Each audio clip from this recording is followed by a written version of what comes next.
Hola.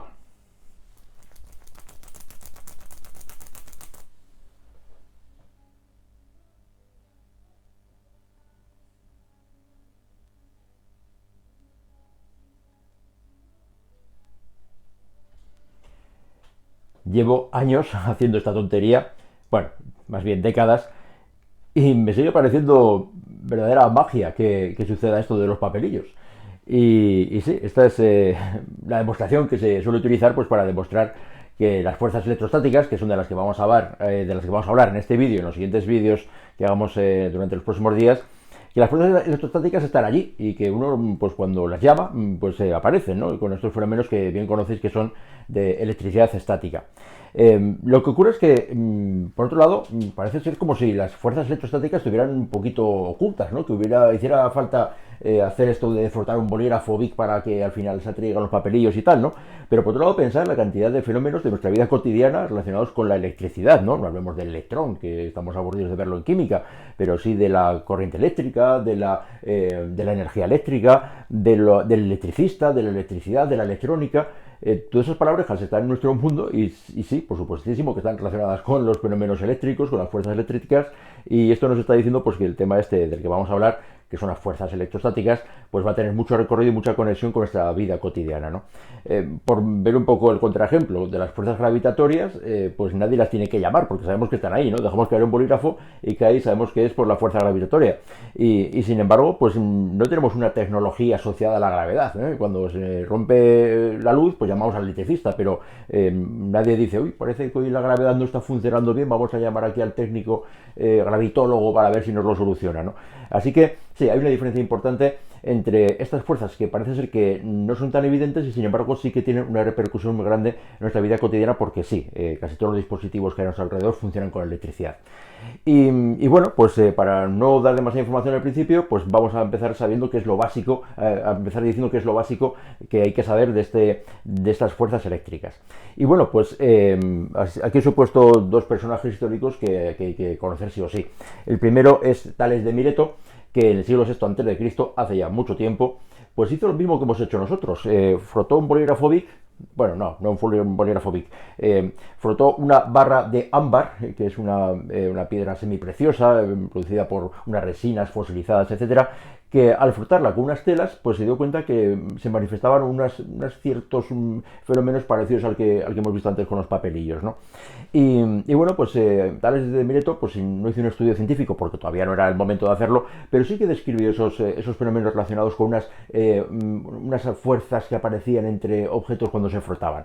O sea, fue un poco el primer estudioso de la electricidad estática. Y hubo que esperar nada menos que al siglo XVIII para que un científico e ingeniero francés, Charles Augustin de Coulomb, sí, el nombre es mucho más bonito que el apellido, pero el caso es que este señor fue el primero que pudo hacer un estudio científico de verdad de cuánto valen esas fuerzas electrostáticas. Es decir, fue capaz de medir esas fuerzas y lo hizo con un dispositivo que ya ha salido aquí en algún otro vídeo, que es la famosa balanza de torsión, que es un dispositivo que, bueno, permite detectar fuerzas débiles, que a fin de cuentas son las fuerzas que él en ese momento podía generar. Y con esa balanza de torsión, pues fue capaz de decir exactamente cuánto vale esa fuerza electrostática que se genera entre dos cargas eléctricas. Y esa ley es la ley de Coulomb y es por la que tenemos que empezar a trabajar. Y para escribirla, ya sabéis que estamos hablando de cómo escribiríamos esta pregunta, esta cuestión de sobre la ley de Coulomb bien escrita. Y como es una fuerza, pues la vamos a escribir con carácter vectorial. La fuerza electrostática, según Coulomb, pues se puede escribir de esta manera.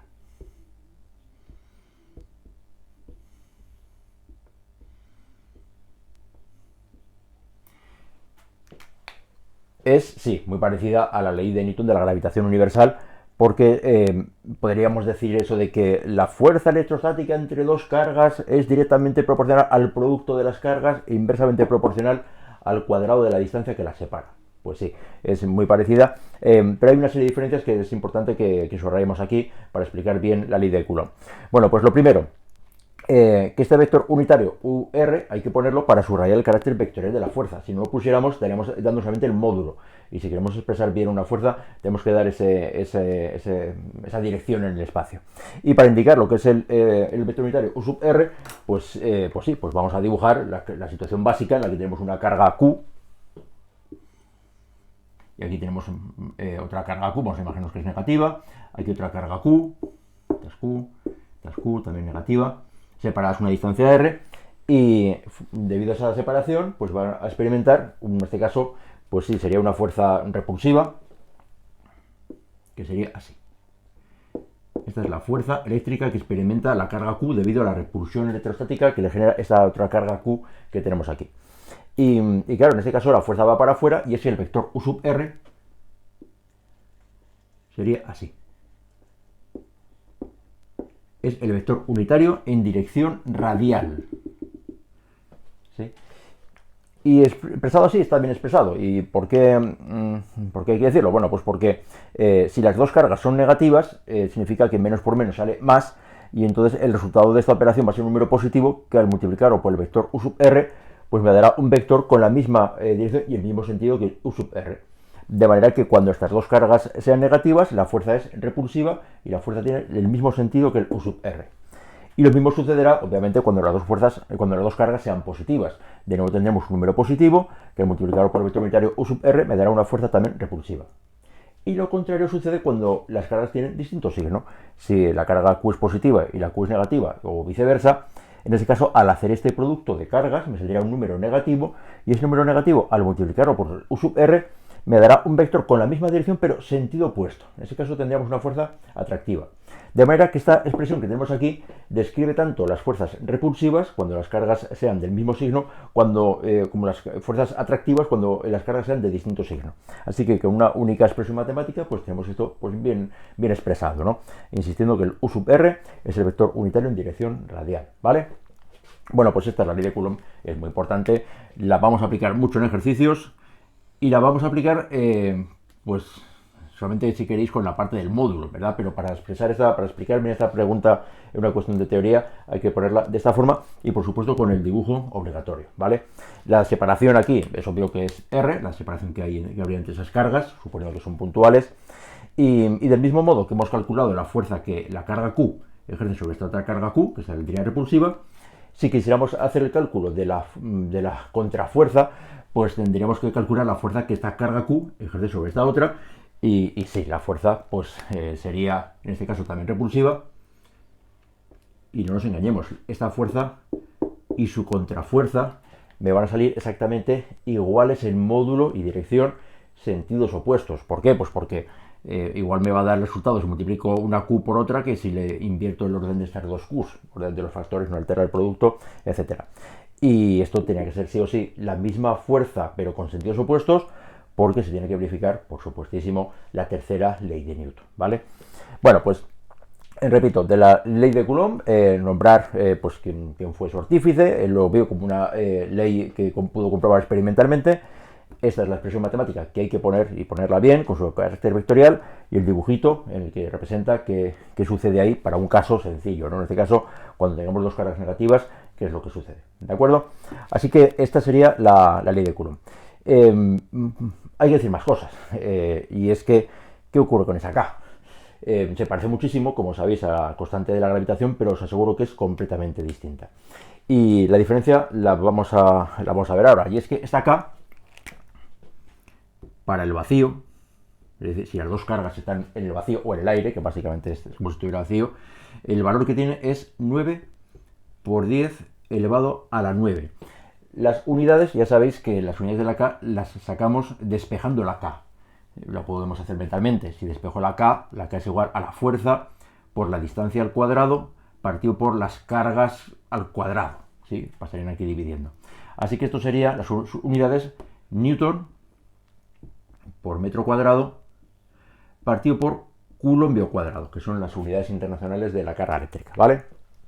Esta es la K del vacío. Y es importante subrayar esto del vacío porque la K con la que interviene la ley de Coulomb ya no es universal. La gravitación era la misma G para todos, pero en fuerzas electrostáticas la K que hay que poner aquí depende del medio en el que nos encontremos. No nos compliquemos. Siempre va a ser el vacío en este nivel, pero que sepáis que si las cargas estuvieran sumergidas en agua, por ejemplo, la interacción eléctrica que tendrían entre ellas sería del orden de 80 veces menor. ¿Sí? El medio, dependiendo de sus propiedades, amortigua esas fuerzas electrostáticas. No así, insisto, las fuerzas gravitatorias, que ahí no se puede, la gravedad no se puede parar, ¿vale? Las fuerzas electrostáticas sí que se pueden, sí que dependen del medio, ¿vale? El que utilizaremos siempre será la K del vacío. Hay aquí una tontería que a veces lía mucho, pero no deja de ser una formulita más. Y es que esta K en muchas ocasiones no se expresa así, sino que se expresa mediante una relación que es esta. 1 partido por 4 pi epsilon, 1, epsilon sub 0. Es decir, que podría ser que en un ejercicio, en vez de darnos la K, ¿sí? La del vacío ya no lo sabemos, nos den el valor del epsilon sub 0. Epsilon sub 0, epsilon se le llama permitividad eléctrica del medio. Y para el vacío, vamos a ponerlo también, del vacío, sería cuestión de despejar de aquí. Si sabemos lo que vale la K, podemos despejar el epsilon sub 0, y aquí lo que me sale es 8,85 por 10 elevado a menos 12, y las unidades, pues claro, como la K y el epsilon sub 0 es básicamente el inverso uno del otro, son las mismas unidades que hay aquí, pero invertidas. Así que estos serían coulombios al cuadrado partido por newton y por metro cuadrado, ¿vale? Este es el epsilon del vacío. Del mismo modo, si la K depende del medio, la permitividad eléctrica también depende del medio. Esto a nuestro nivel pues no va a ser importante, pero os aseguro que cuando el año que viene veáis esto en la universidad, pues seguramente pues veréis que hay medios pues que en el que el epsilon es importante, ¿vale? Pero en fin, de momento quedaos con esta formulita para que veáis que, bueno, pues que a veces se utiliza esta expresión en vez de la K. Y estos valores de las constantes pues nos lo suelen dar para los ejercicios. No está de más sabérselo porque además es un número bonito y fácil de recordar. ¿Qué nos tiene que llamar la atención de este número? Pues que es un número muy grande. Las fuerzas electrostáticas son fuerzas pues generalmente mucho más intensas que las fuerzas gravitatorias. Si nos acordamos de la G de la gravitación, era 6,67 por 10 elevado a menos 11 unidades internacionales. Compararlo con este 9 por 10 elevado a la 9, ¿vale? Las fuerzas electrostáticas son interacciones mucho más fuertes que las fuerzas gravitatorias, que son por su naturaleza mucho más débiles, ¿de acuerdo? Bueno, pues ¿qué más cosas tenemos que saber de la ley de Coulomb, de las fuerzas electrostáticas? Bueno, pues que este campo, así descrito, es un campo que es central, ¿sí? Esta carga Q, pues todas las fuerzas que genere a su alrededor siempre van a tener una dirección que va a coincidir con el centro de las cargas. Es un campo central. Y si es central, otra consecuencia, por aquí, campo central. Y si es central, va a ser sí o sí conservativo. Las fuerzas electrostáticas son fuerzas conservativas. Y esto tendrá trascendencia, que la explicaremos en el próximo vídeo, porque sí, vamos a hablar, por supuestísimo, de la energía potencial electrostática. Sí, es una formulita muy parecida a la de gravitación, y para esto le dedicaremos un par de vídeos porque es un concepto importante, pero en fin, va a ser básicamente lo mismo que vimos en gravitación, solo que en vez de hablar de masas, hablaremos de cargas, ¿de acuerdo? Bueno, pues todavía hay más cosas por aquí que aclarar. Una fórmula muy tonta, pero hay detalles importantes. Y es que el tema de las cargas lo hemos metido así como si fuera una cosa natural, el hecho de que haya partículas que tengan carga eléctrica, y sin embargo, pues, ¿qué es la carga? Pues la carga eléctrica es una propiedad fundamental de la materia. Y bueno, pues lo que nos llama la atención primero es el hecho de que haya cargas positivas y negativas. Bueno, que sepáis que eso es una especie de etiqueta que se le puso históricamente a las cargas que tenían una naturaleza o que tenían otra naturaleza contraria, igual que en su día se les llamó polo norte y polo sur a los polos de los imanes, que eso no deja de ser una simple etiqueta para diferenciar esas dos cargas de diferente naturaleza. Esto creo que lo hizo Benjamin Franklin, que fue presidente de Estados Unidos, analizando pues lo que sucedía cuando un rayo incidía en una cometa. En fin, hay una experiencia ahí muy bonita de otros fenómenos que en esa época se entendía que eran fenómenos eléctricos, ¿no? El tema de los rayos, el tema de los peces eléctricos que generan unas descargas para aturdir a sus víctimas, etcétera, ¿no? Bueno, pues el tema de la carga eléctrica, como digo, es un tema importante porque Bueno, la unidad con la que vamos a hablar siempre de la carga eléctrica va a ser los coulombios, es la unidad internacional. ¿Pero por qué es un tema sutil? Pues porque la carga eléctrica, hay que saber que la carga se conserva. No puede ser que fabriquemos carga de la nada. Si algo tiene una carga de 3 coulombios, pues para que cambie esa carga le tendrá que llegar una carga de otro lado. No puede crearse o desaparecer la carga de la nada. Y otra consecuencia que es muy llamativa es que la carga total que tienen las cosas pues es cero. O dicho de otra forma, que la carga total de todo el universo es cero. ¿Qué es lo que ocurre? Pues que esa carga cero tenemos capacidad de a veces separarla en una carga positiva y negativa. Si tenemos una carga positiva y le pongo una carga negativa, pues me sale cero. Pero podemos generar cargas a partir de materiales neutros, ¿vale? De hecho, si lo habéis pensado, cuando hemos frotado el bolígrafo Bic para traer los papelillos, pues ahí qué es lo que estaba ocurriendo. El bolígrafo Bic no tiene carga eléctrica. Y si no tiene carga eléctrica, lo que estamos haciendo es, frotándolo con una tela, le estamos arrancando su electricidad negativa, ¿sí? Y de manera que al arrancar la electricidad negativa, esto se queda con carga positiva. Y esto atrae los papelillos, ¿vale? Pero la carga total del universo y de casi todas las cosas que están a nuestro alrededor es cero, ¿vale?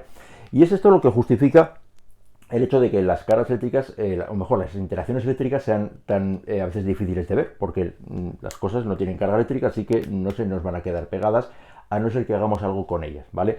Pero las cargas eléctricas suelen ser cero y por eso esas fuerzas eléctricas no se suelen manifestar, a diferencia de las fuerzas gravitatorias. Las cosas sí que tienen masa, la Tierra tiene masa y por supuesto que las cosas van a caer. En cambio, a los fenómenos eléctricos hay que buscarlos, ¿vale?